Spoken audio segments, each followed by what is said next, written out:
Angels of Death. How Space Marines truly treat humanity.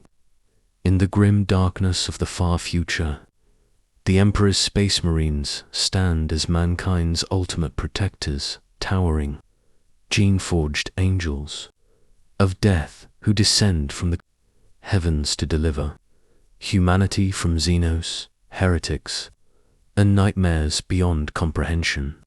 They are legends, saviors, and executioners all at once. But to the common citizen of the Imperium, these warriors are not gentle guardian angels. They are terrifying giants, saviors one moment, indifferent destroyers the next. So how do the Emperor's finest truly treat the people they claim to protect? The answer, much like the 41st millennium itself, is brutal. This is a sobering look, part grim analysis, part dark satire at the uneasy bond between the Adeptus and the humanity they were created to defend, the Emperor's angels and humanity's dread. Space Marines are not soldiers. They are living weapons, transhuman war machines built for one purpose: victory. Standing 8 feet tall in ceramite armor, an Astartes can carry firepower greater than entire squads of mortal troops. They were made to defend mankind, but they are no longer truly human. From childhood, they are reshaped by gene seed organs, stripped of fear, exhaustion, and doubt. Their loyalty belongs not to individuals, but to the Emperor and to war itself. To most Imperial citizens, a Space Marine is a myth, a living saint carved from legend. People pray to see one, though if they do, it's usually the worst day of their lives. For when the Adeptus Astartes arrive, it means apocalypse has come. The Transhuman Terror. Imagine standing before an 8-foot-tall figure in skull-visaged armor, eyes glowing behind a steel helm. A bolter capable of vaporizing a man in one shot.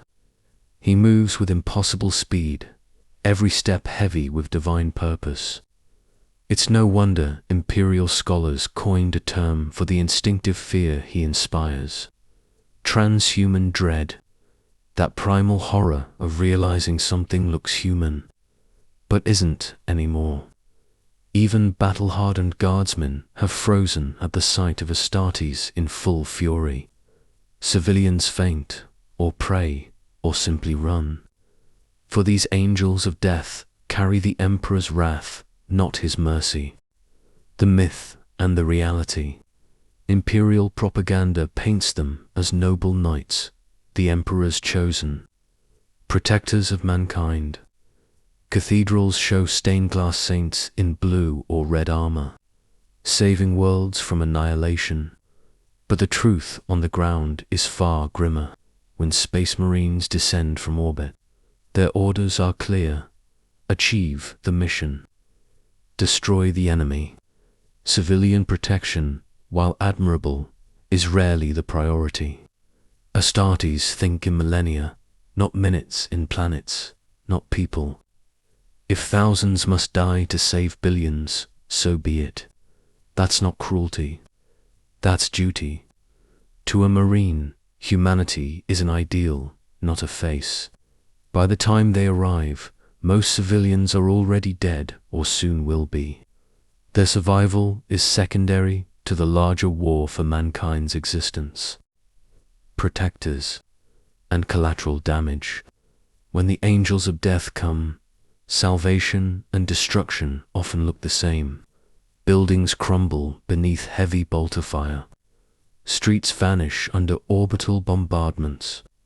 Civilians caught between Xenos and Astartes rarely live to tell the difference. There's a bitter joke among the Imperial Guard. When the aliens attack, they kill half of us. When the angels arrive, they finish the rest by accident. It's not entirely fair, but it's not entirely wrong. For the Astartes, mission success justifies every cost. If exterminating a city today prevents a planetary uprising tomorrow, the order is given without hesitation. To them, it's not heartlessness. It's service, it's faith, because in their creed, the survival of the Imperium outweighs all else. The spectrum of compassion. Yet not all Space Marines are the same. Each chapter carries its own legacy, culture, and view of humanity. At one end of the spectrum stand the Salamanders, sons of Vulcan, who believe that protecting the innocent is sacred duty. To them, the people are the mission. They have been known to divert from orders to save civilians, even at great risk. On the other end are chapters whose devotion to victory eclipses compassion entirely, who see humanity not as individuals to save, but as a resource to preserve in the grand game of survival. Between these extremes lies the brutal, varied truth of the Imperium's angels of death, saviors and destroyers both, bound forever to a war without end, guardians of humanity. The compassion and defiance of the Salamanders and Space Wolves. The fire of compassion, the Salamanders. The Salamanders' noble ethos originates from their Vulcan, a blacksmith, a teacher, and a man of the people. Even after discovering his superhuman nature, he continued to live among the tribes of Noct, guiding them through wisdom and compassion. His teachings were simple yet profound. Strength must always be tempered with mercy. This belief defines his sons to this day. The Salamanders maintain close ties with their human kin, unlike most other Adeptus Astartes chapters who rule from afar as distant demigods. Even fully initiated battle brothers often return to live among the people of Nocturne during times of peace, not as overlords, but as guardians and neighbors. They share meals, help rebuild homes, and walk among the mortals they protect, towering, gene-forged giants, yet deeply human at heart. This constant connection to their origins makes the Salamanders uniquely empathetic among the On the battlefield, their compassion burns as bright as their There are countless reports of Salamander squads shielding civilians with their own armored bodies, carrying the wounded to safety under heavy fire, or using precise melter strikes to avoid civilian casualties, even at the cost of their own safety. One famous, perhaps embellished, tale tells of a Salamander's captain halting an entire offensive to rescue a lost child separated from her parents in the chaos. He reunited the family before returning to the front lines. True or not, such stories capture the essence of the Salamander's creed. Every life saved is a victory for the Emperor. This compassion once brought them into fierce conflict with another chapter, the ruthless Marines, malevolent, during the Third War for Armageddon, when hordes of orcs descended upon a refugee camp known as Emperor's Deliverance. The Salamanders stood fast to protect the defenseless. They formed human shields of ceramite and fire, driving the greenskins back again and again. But Captain Vineyard of the Marines Malevolent had a different philosophy.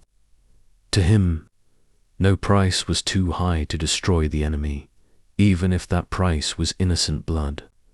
When the orcs breached the camp's perimeter, Vineyard made a chilling decision.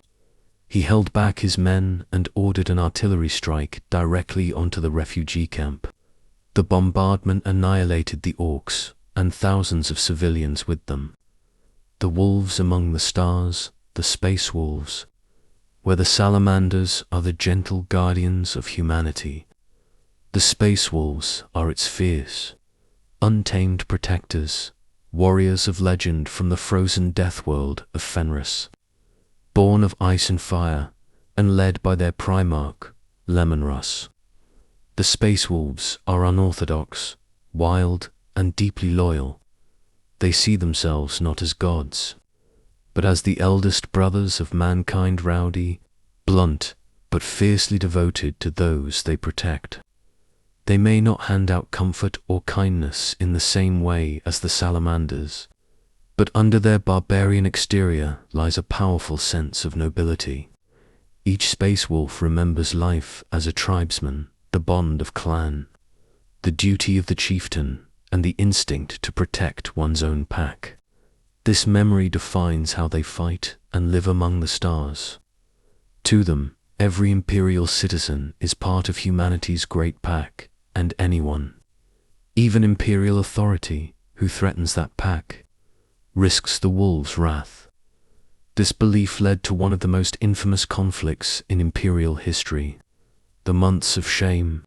After the First War for Armageddon, the Space Wolves and Grey Knights had triumphed over the demon Primarch and his legions, but victory turned sour when the Inquisition decreed that every survivor, guardsmen, civilians, even children, must be purged or silenced to prevent knowledge of chaos from spreading.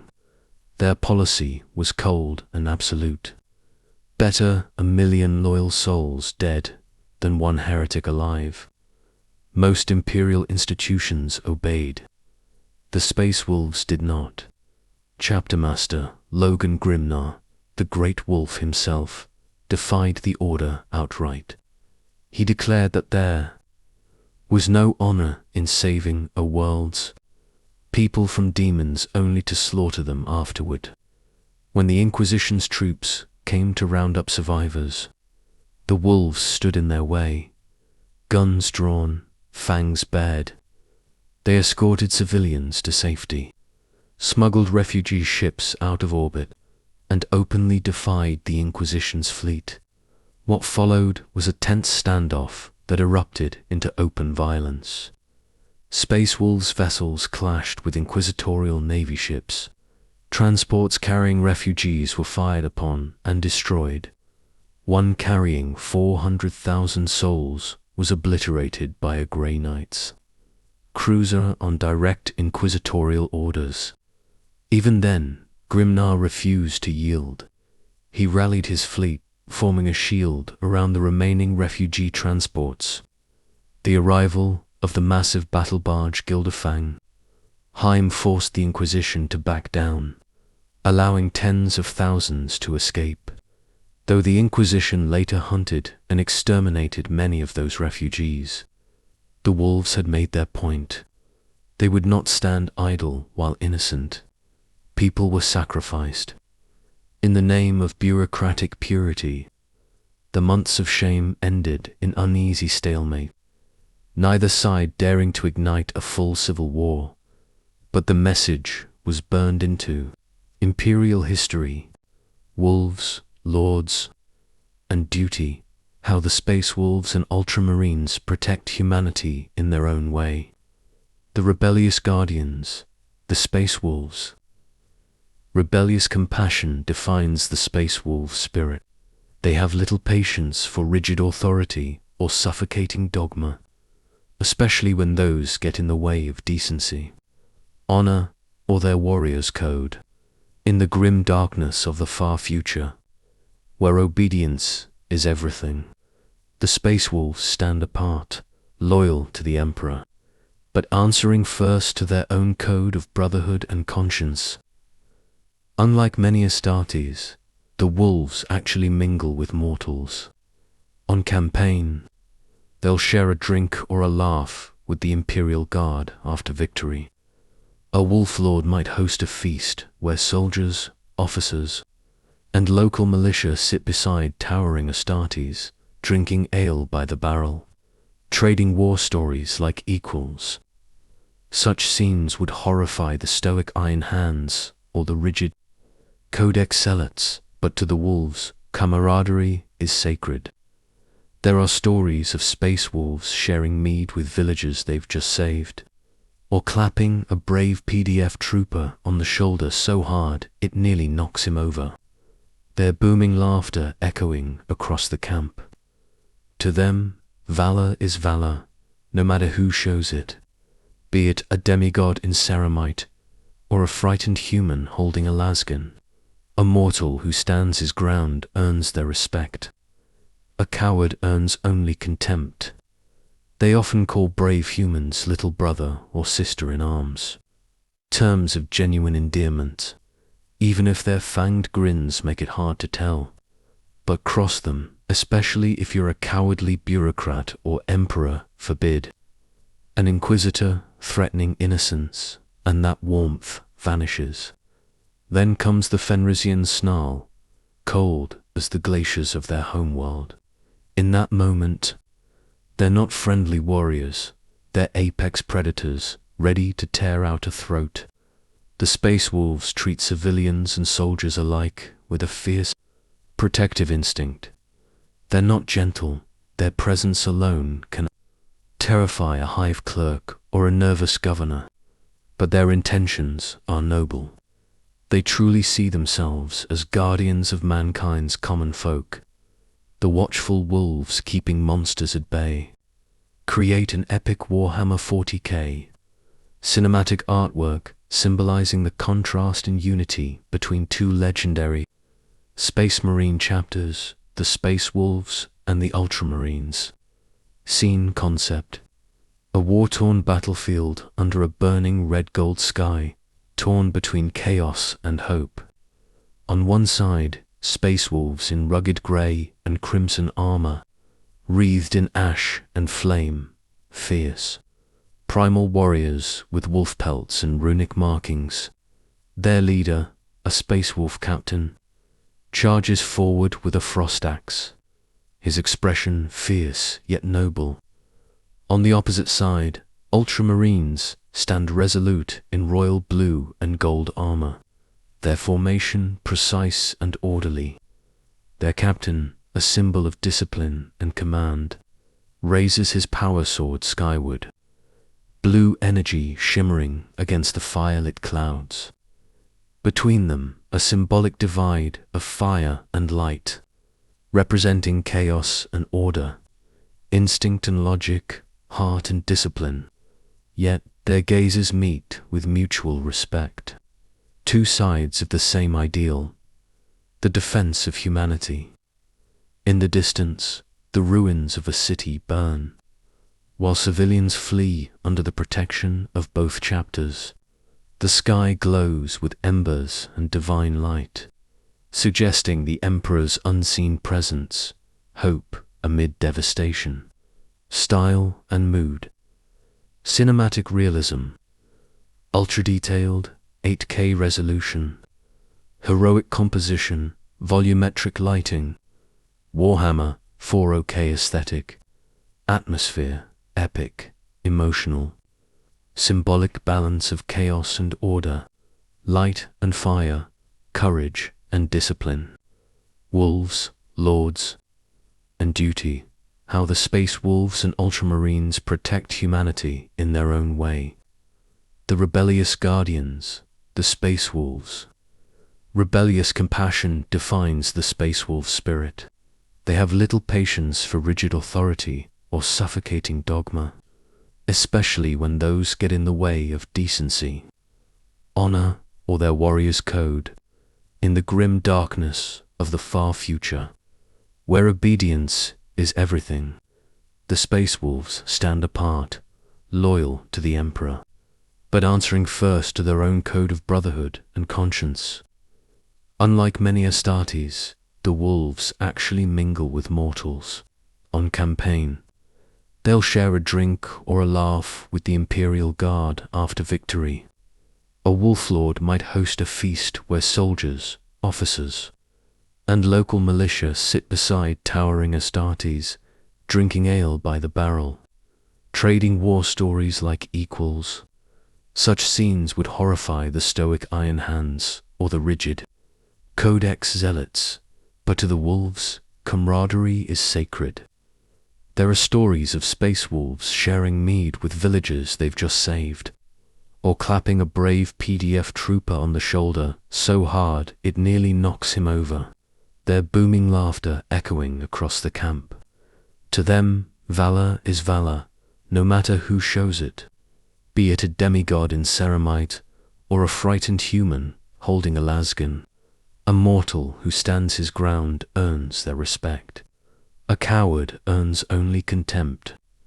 They often call brave humans little brother or sister in arms, terms of genuine endearment, even if their fanged grins make it hard to tell.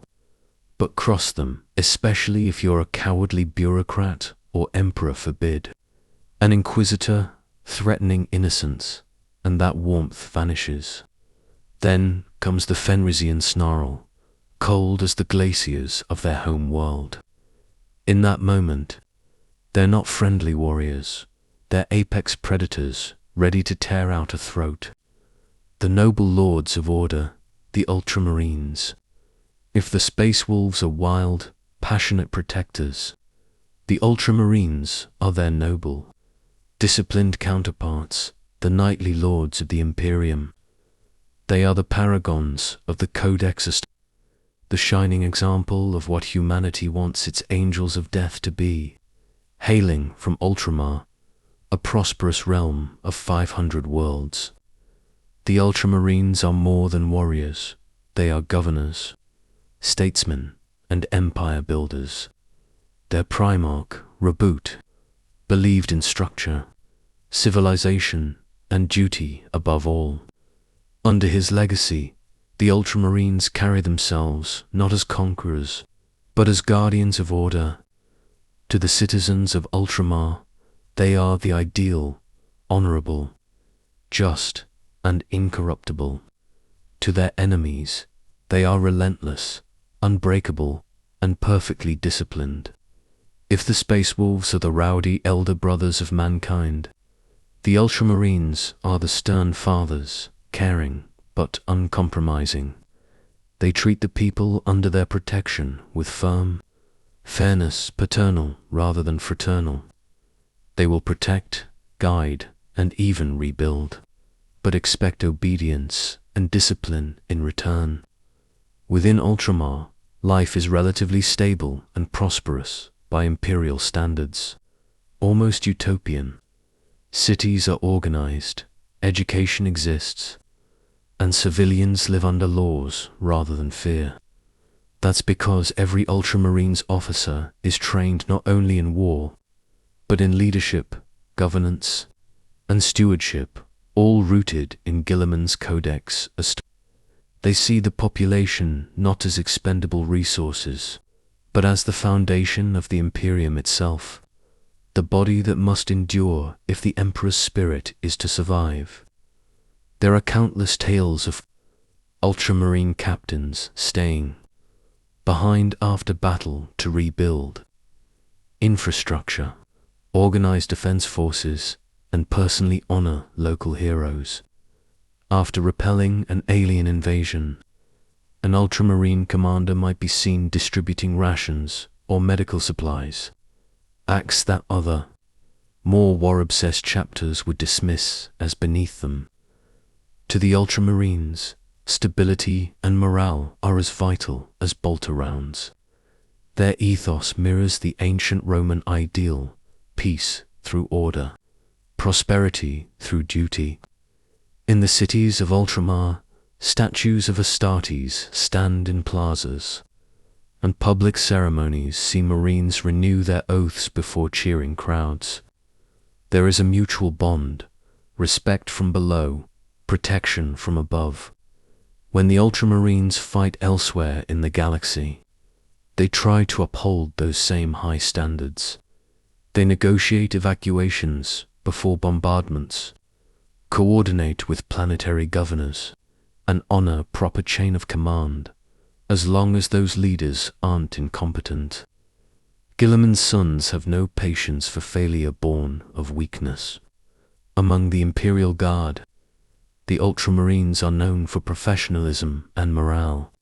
Guardsmen speak of the comfort they feel when these towering blue giants stand beside them, the surety that if an Ultramarine fights with you, you will not be abandoned.